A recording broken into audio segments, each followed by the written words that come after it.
যাকে সামনে রেখে এই পানিহাটি কেন্দ্রে আমাদের লড়াই, আমাদের বামফ্রন্টের প্রার্থী। আপনারা যারা এখানে আছেন, আমার গুরুজনেরা, আমার ভাইরা, বোনেরা, বন্ধুরা, গোটাই রাস্তা মিছিলের স্লোগানে আমরা যে কথা বলেছি তার থেকে বেশি কথা এখানে মাইকে দাঁড়িয়ে বলার সুযোগ নেই। আমি খুব দীর্ঘ কথার মধ্যেও যাচ্ছি না। এবং একটা কথা আপনাদেরকে বলছি, এখানে দাঁড়িয়ে যদি এখন তৃণমূলের চুরি নিয়ে, বিজেপির গালাবাজি নিয়ে এখন বলা শুরু করি, রাত পারিত করে কালকে সকাল হয়ে যাবে, দুপুরের চুরি বেশি দেওয়া শেষ হবে না। সুতরাং কিন্তু বড় কথা হচ্ছে, এদেরকে চুরি নিয়ে গালাগাল দিয়ে কোনো লাভও নেই। এমন নয় যে এই তৃণমূলের চুরি নিয়ে গালাগাল দিলে তৃণমূল চুরি করা বন্ধ করবে। গালাগাল দিয়ে কোনদিন ছাগল ঘাস করা বন্ধ করে দেবে, তৃণমূল জীবনে ঘুষ খাওয়া বন্ধ করবে না। ওদেরকে গালাগাল দেওয়া মানে নিজেরও সময় নষ্ট করা, অন্যদের সময় নষ্ট করা। আর বিজেপি হচ্ছে 5 বছরের বাচ্চাও জানে বিজেপি দাঙ্গা করে যেতে তারা ভালো করে দাঙ্গা করতে পারে, সেগুলো নতুন করে বলার কিছু নেই। কারোর বিরুদ্ধে কাউকে গালাগাল দেওয়ার জন্য আমরা বামপন্থীরা লড়াই করছি না। আমরা বামপন্থীরা লড়াই করছি সামনের দিকে কতগুলো লক্ষ্যকে রেখে। বলতো আমাদের এখান থেকে প্রার্থী দেখবেন মিডিয়াতে বিভিন্ন জায়গায় এখন বলা হচ্ছে যে বামপন্থীরা শূন্য কেউ পাঠাতে পারবে কিনা, এই কিছু কেন্দ্র বামপন্থীরা জিততে পারবে কিনা। তার মধ্যে অবশ্যই একটা কেন্দ্র পানিহাটি কেন্দ্র, যেটাকে নিয়ে মিডিয়াও জানে সেখানে একতরফা লড়াই হবে না। বামপন্থীরা এখানে লড়াই করছে, যেটার জন্য লড়াই করছে। কিন্তু আমরা পরিষ্কার এখানে বলছি, আমাদের লক্ষ্য এমন সংখ্যক বামপন্থী বিধায়ক, এমন সংখ্যক বামফ্রন্টের বিধায়ককে যেন আমরা বিধানসভা পাঠাতে পারি, যাতে সামনের 5 বছর বামপন্থীদেরকে বাদ দিয়ে পশ্চিমবাংলা রাজনীতি চলতে না পারে। আর এই সংখ্যক বিধায়ককে যদি আমাদেরকে পশ্চিমবাংলার বিধানসভায় পাঠাতে হয়, তাহলে তার মধ্যে একজন বিধায়ক হতেই হবে গণতান্ত্রিক সূত্র এই পানিহাটির মাটিতে। আপনাদের কাছে আমাদের এই আবেদন থাকলো, গণতন্ত্র যদি বিধানসভায় যায়, কোনো কাজ আমরা বিধানসভায় ভেতর দাঁড়িয়ে করতে চাই। যদি আমরা সরকার তৈরি করি বা যদি আমাদেরকে সরকারকে বাইরে থেকে কোনো সমর্থন করতে হয়, কি সংখ্যা দাঁড়াবে আমরা জানি না, আমরা এখানে দাঁড়িয়ে কোনো ভবিষ্যৎবাণী করছি না। বা যদি বিরোধী আসলে আমাদেরকে বসতে হয়, কতগুলো কথা আমরা বিধানসভার ভেতর গিয়ে বলতে চাই, কতগুলো কাজ আমরা হাতে কলমে করতে চাই, বড়বান যে কথাগুলো বলার জন্য বিধানসভায় যাবে, যদি আপনারা আশীর্বাদ করে বিধানসভায় পাঠান, ওর প্রথম কথা হবে বিধানসভার ভেতর গিয়ে গোটা পশ্চিমবাংলার যত কন্ট্রাকচুয়াল চাকরি আছে, সরকারি, আধা সরকারি, মিউনিসিপ্যালিটি, পঞ্চায়েতে যত কন্ট্রাকচুয়াল চাকরি আছে, সমস্ত কন্ট্রাকচুয়াল চাকরিকে 1 বছরের মধ্যে পার্মানেন্ট করা। পশ্চিমবাংলার যত প্রকল্প কমিটি আছে, স্কুলে ব্যারাক্টিয়ারের কাজ করছেন, পুলিশ ভলান্টিয়ারের কাজ করছেন আমাদের যে ভাই বোনেরা, অনেকে শিক্ষাবন্ধুর কাজ করছেন, অনেকে আরো বিভিন্ন আশা অঙ্গনওয়াড়ির কাজ করছেন, মিড ডে মিলের কাজ করছেন আমাদের যে বোনেরা, যে মায়েরা, প্রত্যেকের অন্তত মাসে 22,000 টাকা মাইনে বামপন্থীরা চালু করবে। যে কাজ আমরা কেরালায় করেছি, সেই কাজ আমরা পশ্চিমবাংলায় করতে চাই। আমাদের প্রথম লড়াই। আমাদের দ্বিতীয় কথা, এবং তৃণমূলের ছুরি নিয়ে ঘন্টার পর ঘন্টা বলে যাওয়া যায়। আমি আগেই বললাম, এখানকার এমএলএ ওর ভাইয়ের বউকে, ওর ভাইয়ের ছেলের বউকে না লাগে, নিজের বউমাকে, চুরি ছেলের বউকে, ভাই ছেলের বউকে, ভাইয়ের বউমা, ভাইয়ের বউকে, ভাইপো কথাটা মুখ থেকে জোর করে বেরোয় না। পশ্চিমবাংলায় না এরকম আন্দোলন সম্মেলন ছিল, পিসি ভাইপো। এখন পশ্চিমবাংলায় পিসি ভাইপো কথাগুলো শুনলে মনে গালা দিচ্ছি কাউকে, জানেন? ওদের ভাইপোর বউকে,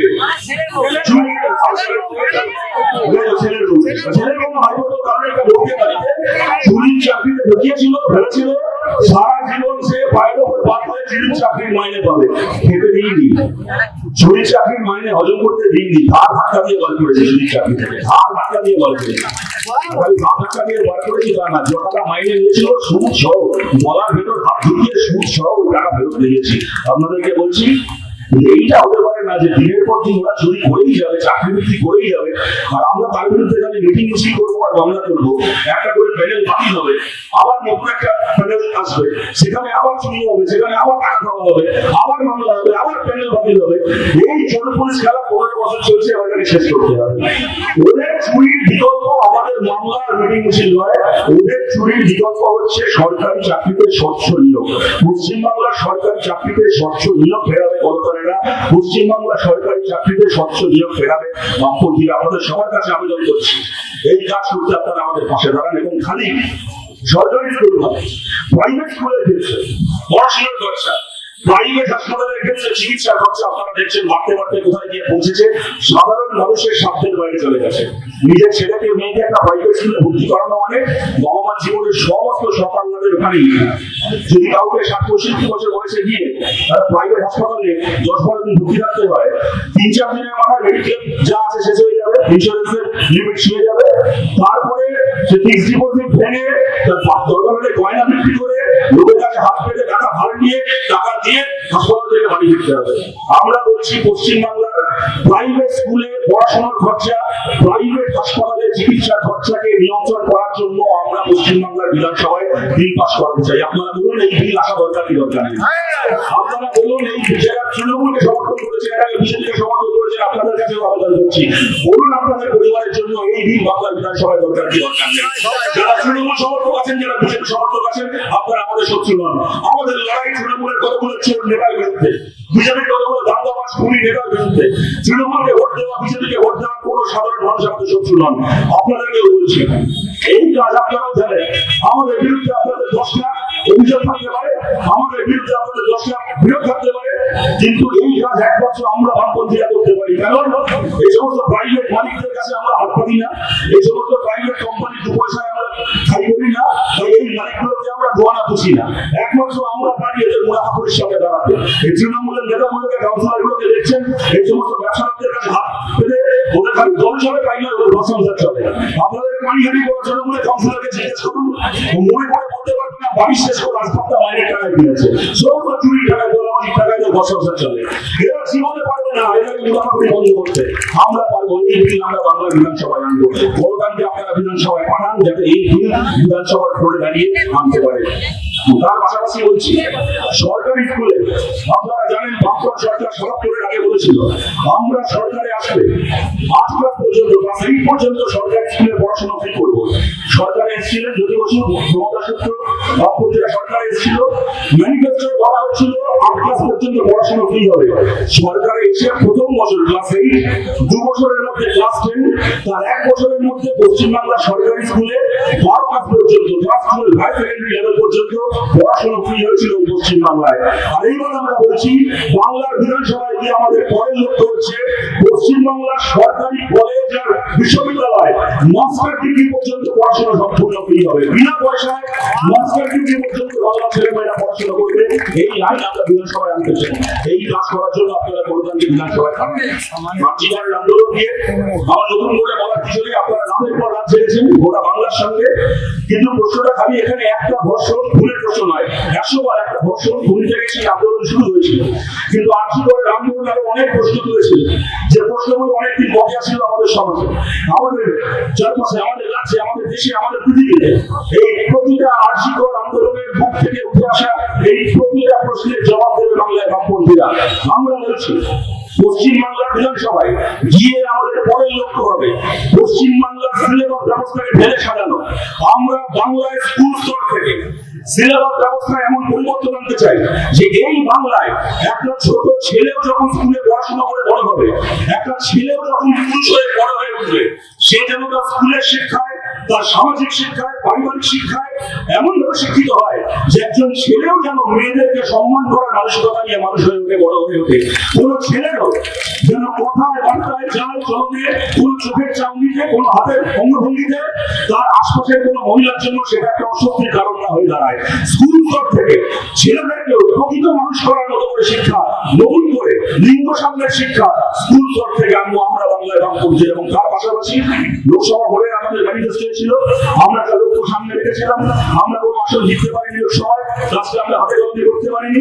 এইবার বিধানসভায় ওটা আমাদের সামনের লক্ষ্য, যেখানে যেখানে আমাদের বামপন্থী আমাদের প্রার্থীরা জিতবে, আপনাদের আশীর্বাদে সেটা বানিয়াটিতে কলকাতা হতে পারে, সেটা উত্তর চন্দ্রমে দীপশিখা হতে পারে, সেটা মানুষ মুখার্জি হতে পারেন, জামাহাটিতে দেবজ্যোতি দাস হতে পারেন, খড়দাতে সান্নিধ্যে হতে পারেন, বরানগরে, যেখানে যেখানে আমাদের প্রার্থীরা জিতবে, প্রত্যেকটা আমাদের প্রত্যেকটা লেভেলে যারা বিধায়ক হবে আমাদের দল থেকে, তার বিধায়ক তহবিলের যে 5 বছরের মোট টাকা, এই মোট টাকা 3 ভাগের 1 ভাগ টাকা বরাদ্দ করবেন তার এলাকায় আলাদা করে মহিলাদের উন্নয়নের জন্য বিভিন্ন প্রকল্পের বিভিন্ন স্কিমে আমাদের প্রত্যেকজন বিধায়কই টাকা বরাদ্দ করবেন। এবং আমাদের আরো অনেক কথা বলার রয়েছে। আমাদের ম্যানিফেস্টো গঠনের মধ্যে আমরা চেষ্টা করবো মোবাইলের মাধ্যমে, সোশ্যাল মিডিয়ার মাধ্যমে অবশ্যই বাড়ি বাড়ি গিয়ে হাতে হাতে পৌঁছে দিতে। কিন্তু আমার এই ম্যানিফেস্টোর শেষ যে কথা এখানে বলতে চাই আপনাদের কাছে, আমাদের বক্তব্য যেমন আপনারা দেখছেন আমাদের দেশে, আমাদের রাজ্যে ধর্ম এখন একটা ব্যবসার পণ্য হয়েছে। আপনারা যারা দূর থেকে আমাদের কথা শুনেছেন, আপনাদের সবাইকে জিজ্ঞেস করছি, আর যদি প্রশ্ন করি 34 বছর বাংলা সরকার চলেছে, আমাদের ভালো কি, আমাদের খারাপ কি, আমাদের সাফল্য, ব্যর্থতা, দোষ, ত্রুটি আপনারা সব জানেন। যদি আপনাদেরকে প্রশ্ন করি বাংলা সরকার 34 বছরে আমাদের রাজ্যে স্কুল, কলেজ, হাসপাতালের উন্নয়ন উন্নয়নে কেমন কাজ করেছে, রাস্তাঘাটের উন্নয়নে কেমন কাজ করেছে, কত দেবেন বামফ্রন্টকে? কেউ বলবেন বামফ্রন্টকে 170 দেবো, 80 দেবো, 90 দেবো। কেউ হয়তো বলবেন বামফ্রন্টকে 10 দেবো, 5 দেবো, 2 দেবো, তাও কেউ বলতে পারেন। যদি জিজ্ঞেস করি বাংলায় যাতে অনেক চাকরি বাকরি হয়, কলকারখানা হয়, আইন শৃঙ্খলা ভালো থাকে, এই পরিবেশ বজায় রাখার প্রশ্নে বামফ্রন্টকে 100 কত দেবেন? আবার কেউ বলবেন 70, 80, 90, কেউ বলবেন 2, 3, 4, 5 দেবো, 0 দেবো, কেউ বলতে পারি। কিন্তু যদি প্রশ্ন করি 34 বছর আমাদের রাজ্যে বামফ্রন্ট সরকার চলেছে, এই 34 বছর যেন আমাদের রাজ্যের প্রত্যেকজন মানুষ নিজের ইচ্ছে মতো নিজের ধর্ম পালন করতে পারে, এই প্রশ্নে, এই পরিবেশ বজায় রাখার প্রশ্নে বামফ্রন্টকে 100 কত দেবে? আমাদের অতি বড় শত্রুকে বলতে হবে এই প্রশ্নে বামফ্রন্ট সরকারকে আমরা 100 দেবো, একটা নম্বর কেউ রাখতে পারবে না। আমরা কোনো ইমাম ভাতা দিইনি, কিন্তু আমাদের সরকারের সময় মুর্শিদাবাদ আমাদের আসানসোলে ইমাম সাহেবের মতো কোনো ইমামকে নিয়ে সন্তানকে দাঙ্গায় হারাতে হয়নি। আমরা কোনোদিন ইমাম ভাতা দিই যেমন দিইনি, আমরা তেমন কোনোদিন ফরই ভাতাও দিইনি, আমরা কোনোদিন পুজো কমিটিকে টাকা দিইনি। কিন্তু বামফ্রন্ট সরকার থাকতে মুর্শিদাবাদের হরগোবিন্দ দাসের মতো, চন্দন দাসের মতো কোনো হিন্দুকেও কখনো দাঙ্গায় লাশ হয়ে যেতে হয়নি, খুন হতে হয়নি। আমরা বলছি বামপন্থীদের পাশে দাঁড়ান, আমরা ধর্মনিরপেক্ষতায় বিশ্বাসী। আমরা কমিউনিস্টরা ভারতকে আমাদের শেষ রক্তবিন্দুতে ধর্মনিরপেক্ষ রাখতে চাই, কিন্তু আমাদের কমিউনিস্টদের কাছে ধর্মনিরপেক্ষতা মানে নাস্তিকতা নয়, আমাদের কাছে ধর্মনিরপেক্ষতা মানে পরমত সহিষ্ণুতা। আমরা ধর্মের বিরোধী নই, আমরা পুজোর বিরোধী নই, আমরা নামাজ পড়ার বিরোধী নই, আমরা মন্দির মসজিদের বিরোধী নই। খালি আমাদের বক্তব্য, মানুষ নিজের ইচ্ছে মতো নিজের ধর্ম পালন করবেন, কেউ জোর করে অন্যের ধর্মকে অপমান করতে যাবেন না, আক্রমণ করতে যাবেন না। এইটুকু কাজ আমরা করেছিলাম বাংলায়। তার জন্য যদি বসুকে কোনোদিন, ভূগোলে মডেলের জন্য কোনোদিন সকালবেলা ঘুম থেকে উঠে কালীঘাটে পুজো দিয়ে, দুপুরবেলা রেডিওতে গিয়ে মাথায় কাপড় জড়িয়ে নামাজ পড়ে, বিকেলবেলা গঙ্গার ঘাটে গিয়ে ছট পুজোর কলা ভাসিয়ে ডাকাই মারতে হবে। ধর্ম জায়গায় ছিল, সরকার হাসপাতাল করেছে, বাংলায় শান্তি ছিল, বাংলায় দাঙ্গা ছিল না। আপনাদের সবার কাছে আবেদন করছি, আপনার ধর্মকে এরা বাজারে বিক্রি করার পণ্য বানিয়েছে। এদের হাত থেকে নিজের ধর্মকে রক্ষা করার জন্য বামপন্থীদের পাশে দাঁড়ান, নিজের ধর্মকে রক্ষা করার জন্য তারা চিহ্নে পানিয়া দিতে আপনারা ভর্তি। আর দেখুন, আমার কথাটি আমি শেষ করছি, যদি কথা বলতে না হতো ভালো হতো, এই প্রসঙ্গ বলতে না হতো, কিন্তু এটা বাস্তবতা, কিছু করার নেই। এই পরিস্থিতি আমরা তৈরি করিনি। এখানে বিজেপি যিনি প্রার্থী আছেন রত্নাদেব, আমরা সবাই জানি তিনি তার সন্তানকে কিভাবে হারিয়েছেন। তাও কোনো মাকে, কোনো বাবাকে যদি নিজের সন্তানকে কিভাবে হারতে হয়, নিজের জীবনের শেষ নিঃশ্বাস পর্যন্ত ওই যন্ত্রণা থেকে, ওই ট্রমা থেকে, ওই অন্ধকার থেকে তারা বেরোতে পারবেন না, স্বাভাবিক কথা। এবং আমরা কোনোদিন আসলে বিজেপিকে ছেড়ে কথা বলি, কিন্তু পশ্চিমবাংলার 293 আসনের মধ্যে 293 আসনে গিয়েও যদি বিজেপি প্রার্থী আমরা বিরোধিতা করি, পানিহাটি এমন একটা আসন যেখানে যিনি বিজেপি প্রার্থী হয়েছেন তার বিরুদ্ধে আমাদের একটা শব্দ বলার নেই, তার বিরুদ্ধে আমাদের একটা কথা বলার নেই। তিনি আমাদের মায়ের মতো, তার যন্ত্রণা আমরা সবাই জানি, তার বিরুদ্ধে আমাদের একটা কোনো বক্তব্য নেই, কোনো কিছু নেই। যা ভালো মনে করেছেন, যা ঠিক মনে করেছেন করছেন, 100 বার সেটা করার অধিকার ছিল। কি কারণ না কারণ আপনারা সবাই সব জানেন। আমি খালি আপনাদের সবার কাছে একটা প্রশ্ন করছি, আমাদের উত্তর দিতে হবে না, বাড়িতে ফিরে নিজেদেরকে উত্তর দেবে। আজকে যদি বলুন অপরাধ খুনের তিলোত্তমা খুন যে নামই তাকে ডাকে, তার খুনের দায়িত্ব ছিল 1.5 বছর ধরে যাদের হাতে, 1.5 বছরের উপর যে বিজেপি হাতে থাকা সিবিআই তদন্ত করেছে, তারা তদন্ত শেষ করে, তারা তদন্ত শেষ করতে চায়নি, তদন্ত শেষ করেনি। আর যদি তিলোত্তমার মাকে ও ভয়ের মাকে রত্নাদেব নামকে আজকে যদি বলতে হয় যাতে আমার মেয়ের মৃত্যু, তার খুন, তার ধর্ষণের ঠিক করে তদন্ত হয়, তাই আমি সেই দলেই যোগ দিচ্ছি যে দলের গত 1.5 বছর ধরে তার তদন্তটাকে শেষ করার কথা ছিল কিন্তু শেষ করেনি, তাদের দলেই আমি যোগ দিচ্ছি, তাকে যোগ দিতে হয়েছে। তাহলে আপনাদেরকে জিজ্ঞেস করছি, মূলত কামদুনিতে যে মেয়েটা ধর্ষিতা হয়ে খুন হয়েছিল, মধ্যমগ্রামে যে মেয়েটাকে ধর্ষণ করে খুন করে ফেলা হয়েছিল, ধূপগুড়িতে যাকে ধর্ষণ করে রেল লাইনে ফেলে রাখা হয়েছিল, তাদের সবাই কি তৃণমূলে যোগ দেওয়া উচিত ছিল? তাদের পরিবারে তাদের মৃত্যু, তাদের খুন, তাদের ধর্ষণের তদন্ত তৃণমূল পরিচালিত পুলিশের হাতে। কামদুনি বলুন, মধ্যমগ্রাম বলুন, কত নাম বলবো পশ্চিমবাংলায়, ধূপগুড়ি বলুন, যেখানে যেখানে বলবেন, ওই 10-12 কলেজ বলুন, সেখানে মৃত্যু হয়নি কিন্তু গণধর্ষণ হয়েছে, তৃণমূলের লোকেরা করেছে, তৃণমূলের পুলিশের হাতে তদন্তের দায়িত্ব। তাহলে ওই সমস্ত পরিবারগুলোর কি ন্যায় পাওয়ার জন্য, বিচার পাওয়ার জন্য, তদন্ত যাতে শেষ হয়, অপরাধীরা যাতে ধরা পড়ে, তার জন্য তাদের তৃণমূল কংগ্রেসে যোগ দেওয়া উচিত ছিল, সেক্ষেত্রে যুক্তি তো সেরকমই দাঁড়ায়। তাই আপনাদের কাছে আবেদন করছি, এটা আমাদের প্রশ্ন। তবু আমরা কারো প্রার্থী হওয়ার বিরোধিতা করছি না। আমি যেটা বললাম, বিজেপি 293 জন প্রার্থী একদিকে, আর এটা এমন একটা যন্ত্রণার পরিস্থিতি, এখানকার যে বিজেপি প্রার্থী তিনি আর 5 জনের মতো সমান নন আমাদের কাছে। আমরা তার মায়ের কাছে আমাদের যাবতীয় আক্রমণের অস্ত্র নামিয়ে রেখে এই প্রশ্ন করছি, আপনারা এই প্রশ্নের বিচার করুন, আপনারা এই প্রশ্নের মীমাংসা করুন। কিন্তু এইটুকু বলতে পারি, আপনাদের আমাদের মাতৃস্থানে আমি যেরকম বললাম, আপনাকে এইটুকু বলতে পারি, আপনার মেয়ে যখন পৃথিবী থেকে চলে গেছিল তখন করোনার মেয়ে পৃথিবীতে আসছিল, কিন্তু করোনা নিজের মেয়ে যখন পৃথিবীতে আসছে তখন ভাবতে পারেনি সেটা নেই, কারণ আপনার পৃথিবী থেকে যে মেয়েকে চলে যেতে হয়েছিল তার জন্য লড়াই করতে গিয়ে জেলে বন্দী থাকতে হয়েছিল। এই লড়াই এবং এখানে খালি একটা করোনার নয়, গোটা বাংলার কত মানুষ সেই সময় রাত জেগেছেন, অনেকে চাকরি চলে গেছে, মিছিলে গেছেন করে ট্রান্সফার হয়ে গেছেন, কর্মক্ষেত্রে নানান সমস্যার সামনে পড়েছেন, জেল খাটতে হয়েছে। এত মানুষের এত লড়াই, এত আত্মত্যাগ, এত রাজসার কখনো মিথ্যে হয়ে যেতে পারে না। আমরা কোনো ভুল করিনি লড়াই করে, আমরা কোনো ভুল করিনি রাজনীতি, আমরা কোনো ভুল করিনি জাস্টিস চেয়ে। আমরা জাস্টিস চাই, আমরা জাস্টিস আদায় করে ছাড়বো। জাস্টিস খালি আর্জিকরের জন্য নয়, আর্জিকর তো অবশ্যই, আর্জিকর থেকে শুরু করে মধ্যমগ্রাম হয়ে উন্নাও থেকে শুরু করে হাতরাস পর্যন্ত গোটা দেশের এই যে ধর্ষণের সংস্কৃতি, ধর্ষণ তৃণমূলের পতাকা নিয়ে হয়ে থাকে, কি হাতরাসে উন্নাও বিজেপির পতাকা নিয়ে হয়ে থাকে, এই ধর্ষণের সংস্কৃতির বিরুদ্ধে আমাদের লড়াই চলছে। বামফ্রন্ট সরকারের সময় ধানতলা বানতলা ধর্ষকরা যেরকম সারা জীবন জেলে থেকেছে, সেরকম আর্জিকর থেকে শুরু করে হাতরাস উন্নয়নের ধর্ষকরাও যেন সারা জীবন জেলে পচিয়ে মরে। তার জন্য কমিউনিস্ট পার্টি লড়ছে, তার জন্য কমিউনিস্ট পার্টি লড়ছে। এই লড়াই আপনাদের সবাইকে পাশে চাই। ভোট দিয়ে আপনার করোনাকে জেতান, আপনাদের ভাইয়ের মতো, আপনাদের বন্ধুর মতো, আপনাদের অনেকের সন্তানের মতো। এখানে করোনা জিতলে সামনে 5 বছর কিভাবে এখানে কাজ হবে, এলাকার কোন উন্নয়নের কাজ আগে করা দরকার, কোন সমস্যাটাকে নিয়ে আগে তার মীমাংসা হওয়া দরকার, এই কাজগুলো আমাদের কোনো পার্টি অফিসে বসে করতাম করবে না। যারা আমাদেরকে ভোট দেবেন তারা তো ভোট নেই, যারা আমাদেরকে ভোট দেবেন না তাদের সঙ্গে আলোচনা করে তাদেরকে সঙ্গে নিয়ে যাবতীয় কাজ এই পানিয়ারিতে প্রদান করবে, আমাদের কংগ্রেসরা করবে। আপনারা এই সুযোগ আমাদেরকে দিন, আপনাদের সবার কাছে আবেদন রেখে আপনাদের সবাইকে ধন্যবাদ জানিয়ে আমার কথা শেষ করছি। ভালো থাকবেন সবাই, নমস্কার।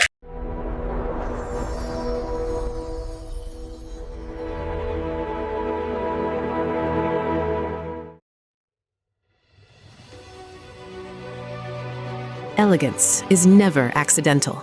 It is chosen, curated, defined by intention.